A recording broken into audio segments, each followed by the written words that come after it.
Hello and welcome to the Carl Jackson Show. Man, do we have a bang-up show for you today. I'm so excited to speak to our guest in just a moment here, Ned Ryun. We're going to be talking about his new book, American Leviathan. I hope that you guys read this book. I'm glad that he has written this book.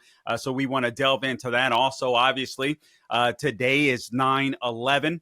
So I want to get his take on that, where he was and his thoughts and memories and all that kind of good stuff. We'll talk about that. Obviously, the post-debate analysis, we'll get that and more. So again, jam-packed show for you. But I want to go right to my guest, Ned Ryun. Ned Ryun is the founder and CEO of American Majority and Voter Gravity.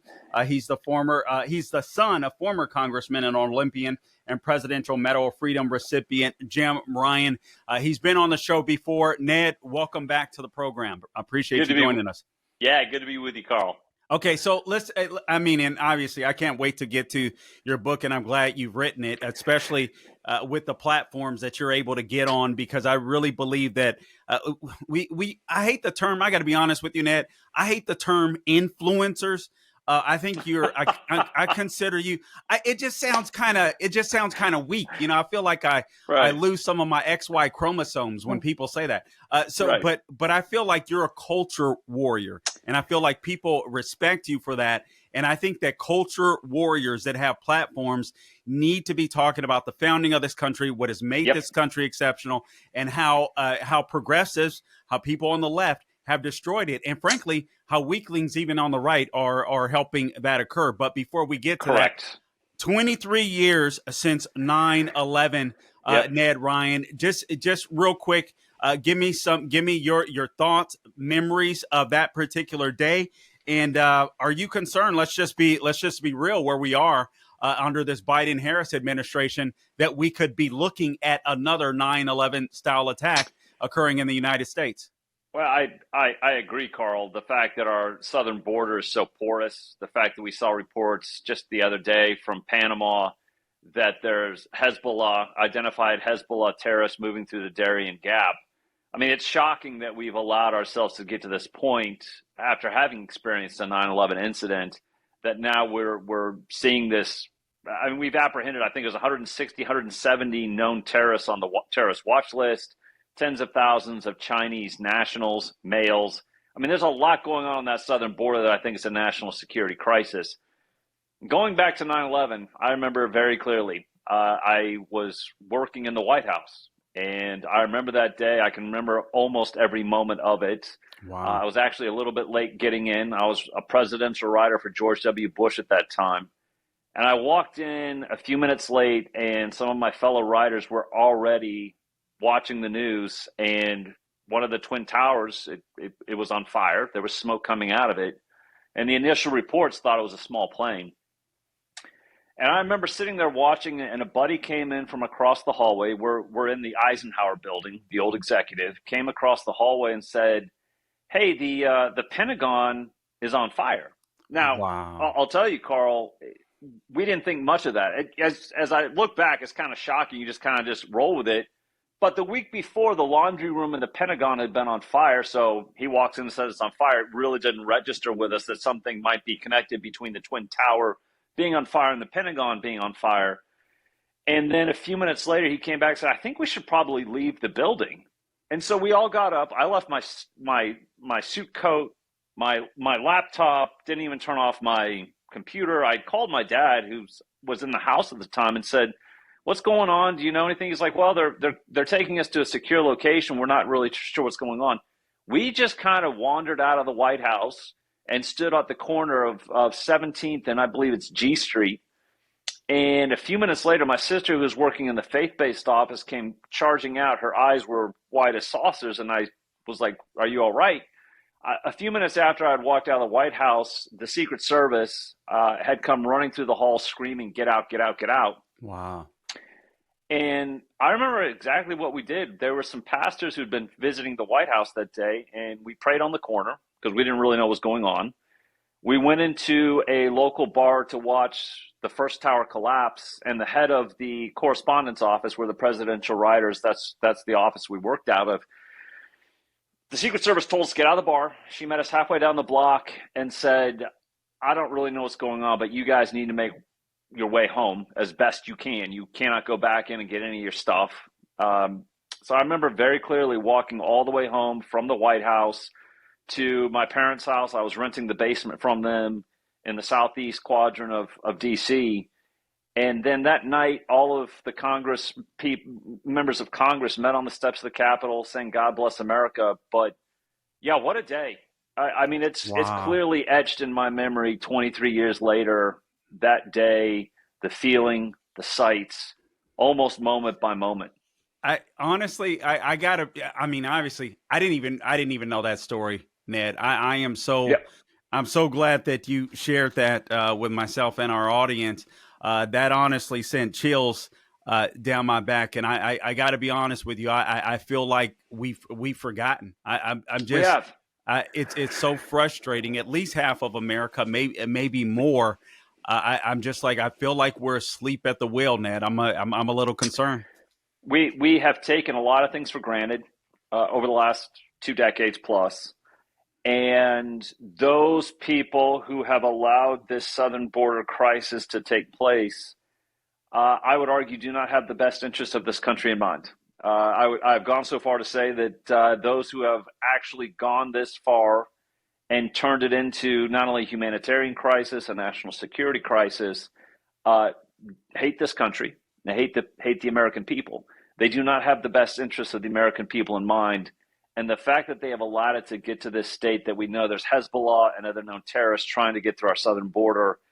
I mean, if nothing else, Carl, I have to tell you, the one central issue a lot of people say is the economy and inflation. We better think about how we secure our border, reestablish sovereignty, but actually start thinking about prioritizing the American people's security and safety. And the only one that wants to do that is Donald J. Trump. Yeah, I mean, which that's a perfect segue. Let's talk about the debate. I gotta be, and all I can do is just be real with you, Ned, and you share your thoughts. I was a little hot last night. I've had 24 hours nearly to digest it, so I'm not as hot. I wanted a knockout punch from Donald Trump last night. I didn't feel as though he delivered that, but the more clips that I've heard throughout the day, and just frankly listening to other people's comments and stuff like that, I'm like, okay, I'm feeling a little better because Kamala Harris didn't strike a blow necessarily either, which is a great thing. And I think Donald Trump will ultimately win. I wanted to see that knockout punch, though. Give me your take. I have to tell you, I've had this conversation with a lot of people that are heavily involved in politics like I am, who have been in D.C. for a very long time. We were watching a debate that the normies and the independents were not watching. They were watching another debate. And what they saw was something different from what we saw. And what they saw was Kamala Harris not able to answer much of anything at all, with no solutions. And they saw Donald Trump standing up there saying, I have solutions. I've been there, and life under me was much better. And you see that in some of the exit polls. Reuters had a small focus group. Yeah, Six of the undecideds afterwards says we're absolutely voting for Trump. 3 said they're voting for Kamala, and 1 still undecided. I think what they saw last night was Kamala Harris has been in the White House for almost 4 years. She has brought this upon us, and whether it's the economy, whether it's inflation, whether it's immigration, the whole host of disasters brought on by the Biden-Harris administration. And the independents undecided saw that she has absolutely no answers or solutions for how to fix this, in fact, because she's the one that's brought it upon us. So I think in the short term, the immediate reaction was, yeah, sure. Could Donald Trump have done better? 100%. It's 3-on-1. Obviously, the one thing, Carl, that I wish he had done that I think would really have changed the dynamics a lot at the very beginning, as soon as the ABC moderator started attacking him and it was clear that it was a very rigged debate, he should have just said, how about you guys get up and go stand behind the podium with Kamala Harris so we remove this illusion that this is somehow a fair debate and you're moderators. We know it's 3-on-1. Just go stand behind the podium and let's have that debate. I would have loved to have seen that. Ned, is there any way that if there is another debate, you can put on a Trump mask and do just that? I don't think there will be. No, I totally agree. We only have a minute left in this block. I totally agree with that. There is no way there'll be another debate, in my opinion. A minute left in this block. Go ahead, Ned. Well, if there was another debate, the only one I would say that Trump should agree to is actually where he thinks he'll have a fair and balanced moderators. And Kamala Harris will never agree to that. She rejected the Fox News one, which I think Brett Baer and Martha McCallum, who probably would have been the moderators, been very, very fair and even-handed on both sides. She chose ABC for a reason. Yep. Right. That was chosen obviously by Biden, but she stuck with that one specifically because she knew they were going to be on her side. So I don't think she's ever going to agree to anything that might even be a fair and balanced debate moving forward. And I don't think Donald Trump would ever agree to something like that ever again. Yeah, I hope to God that conservatives have learned our lesson. Never, ever go on ABC News or accept the terms of a debate from one of these state media organizations. Anyway, I'm speaking with my guest, Ned Ryun. We'll be back in just a few. We want to unpack, or I want to unpack his book, American Leviathan. You guys stay tuned. This is the Carl Jackson Show. Hey, Carl Jackson here. You've asked, and MyPillow listened. They're finally bringing you the most requested offer ever. Right now, you can get the queen size premium MyPillow for just $19.98. MyPillow is made with a patented adjustable feel. It adjusts to your exact individual needs, regardless of your sleep position. It helps to keep your neck aligned. It holds its shape all night long, so you get the best sleep of your life. Plus, it keeps you cool, which I absolutely love. But that's not all. You can get their 6-piece kitchen or bath towel sets for just $25. You get the brand new mattress topper for as low as $69.98, and their famous MyPillow bed sheets for as low as $25, and so much more. Go to mypillow.com or give them a call at 800-858-0263. Use promo code Carl, C-A-R-L, I don't spell it like the communists, to get huge discounts on all MyPillow products, including the premium queen size MyPillow, for just $19.98. That's the lowest price ever. Don't delay. Order today. Use the promo code Carl at checkout. Also, let me talk to you about Priority Gold. Economists warn that massive tax hikes could devastate your IRA and your 401k account as the stock market braces for impact. With inflation on the rise and global uncertainty looming, it's clear why central banks and savvy Americans are turning to gold. In times like this, Proverbs 21:20 reminds us to preserve what we built. Right now, that wisdom points us towards gold. If you haven't had your eye on gold, it's time to make it a priority. I'm Carl Jackson, and I'm urging you to call my friends at Priority Gold to find out how they can help you diversify your savings with both physical gold and silver. Call 1-800-405-GOLD or visit PriorityGold.com/golden for a free gold info guide. Plus, see if you qualify for free shipping and storage. Act now to get your portfolio working for you while the market is golden. Call 1-800-405-GOLD to speak with a gold specialist or visit PriorityGold.com/golden to learn more. That's 1-800-405-GOLD for your hedge against inflation.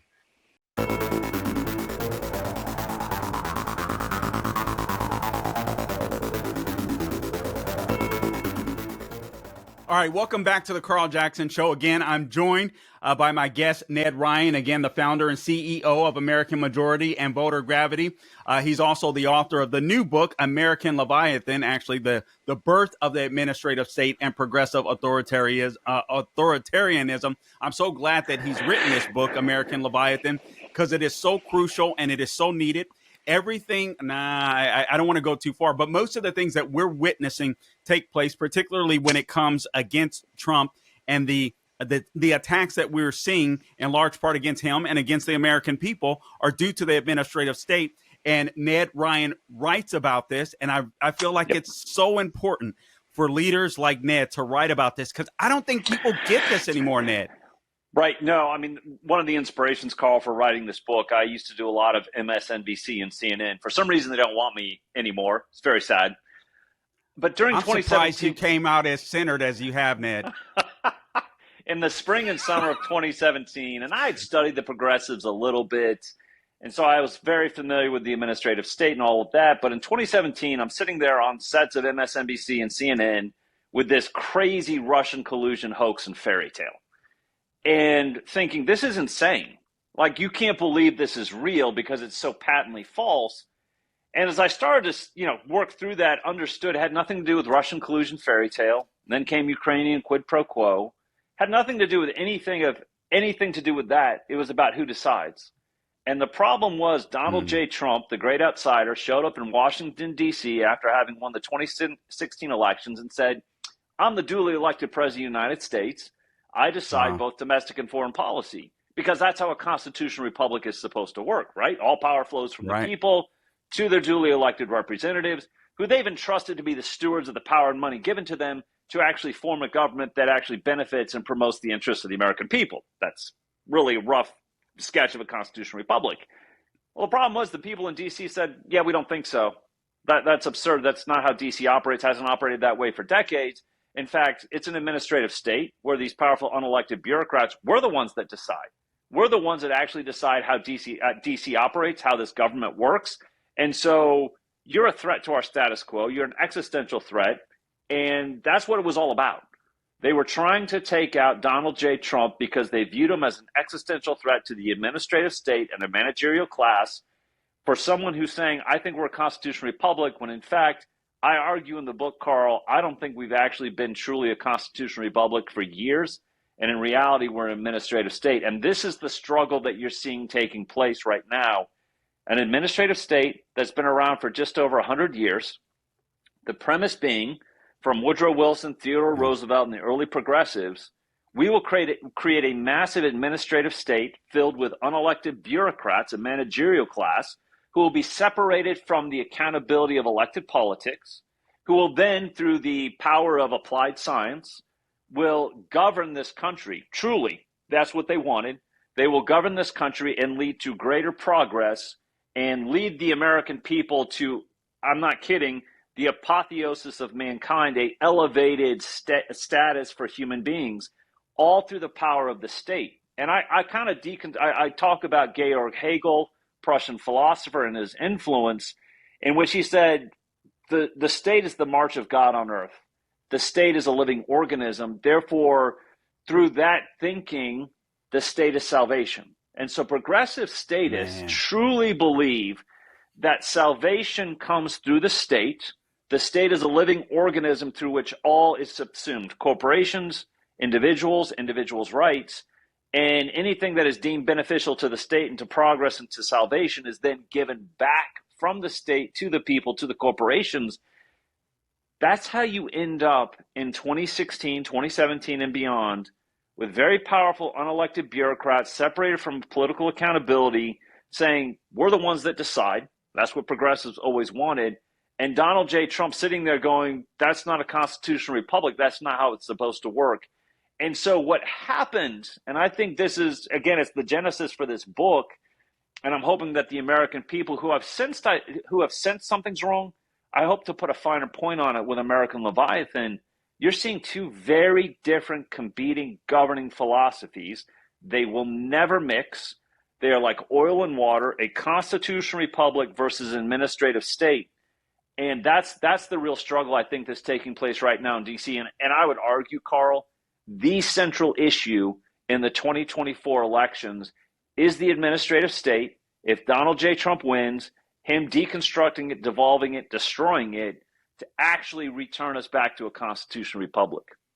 Yeah, listen, there's no doubt about it. And I do believe that the left used the COVID pandemic and the lockdowns to honestly just reverse everything that he had accomplished, quite frankly, with deregulation and all that kind of stuff. So I do believe, Lord willing, he gets back in. We've got to put in some serious work. I love the fact, Ned, that you mentioned. I think too many conservatives want to be able to get along with the left. I don't think there's time for that. I just think right now we got to win. We got to win. In the final chapter, in which I lay out solutions, I also make a very, very point on this. Do we get along with the left? The only way we return back to normal in this country is to force the un-American left into unconditional surrender by beating them at the ballot box and saying we're going to eradicate this entire governing philosophy that has nothing to do with how we were founded, who we are as a people. But, you know, the thing that I also make clear in this book, because I don't think a lot of people understand how much progressives hated the Constitution, hated the republic that grew out of that Constitution. But the whole point of the progressive statist movement was to annihilate the political and moral authority of the U.S. Constitution. And people are going to go, wait a minute, that's kind of a shocking statement that somehow Woodrow Wilson and Theodore Roosevelt And all these people that have kind of been deified by certain folks actually wanted to undermine the political and moral authority of the U.S. Constitution. 100%. They hated the Constitution, Carl. They hated the original intent of the founders.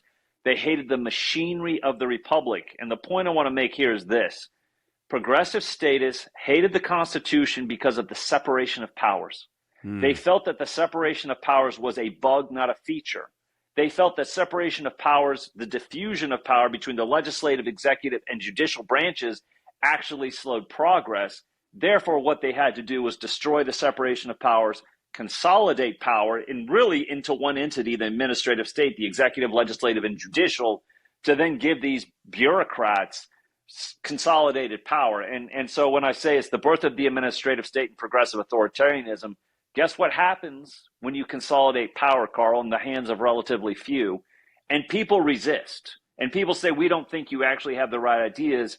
It becomes authoritarian, in which they say, we're the ruling elite. We're the so-called educated elite. We know what's best for you, you dirty little peasants. You will either bend the knee and submit, or else there'll be consequences.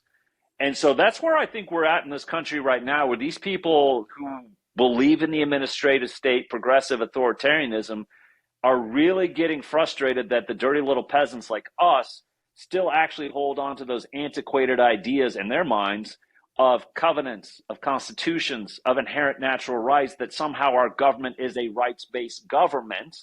And actually, that's why it was formed. They deeply resent that to the point of hating it. All right. I'm speaking to my guest, Ned Ryun. Again, he's the author of the new book. Go out and get it. American Leviathan, The Birth of the Administrative State and Progressive Authoritarianism.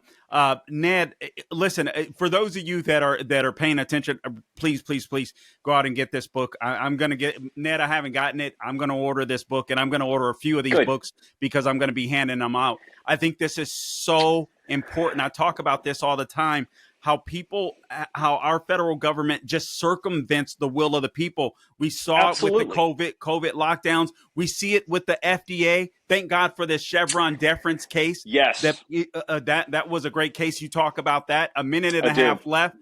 Ned, close us out here. You know, the one thing, Carl, when you write a book, you look back and go, dang it, I wish I would have written this. And there was a part in it I didn't write, so now we're going to talk about it. The Chevron deference that Supreme Court said we're overturning this, I write about that in the book.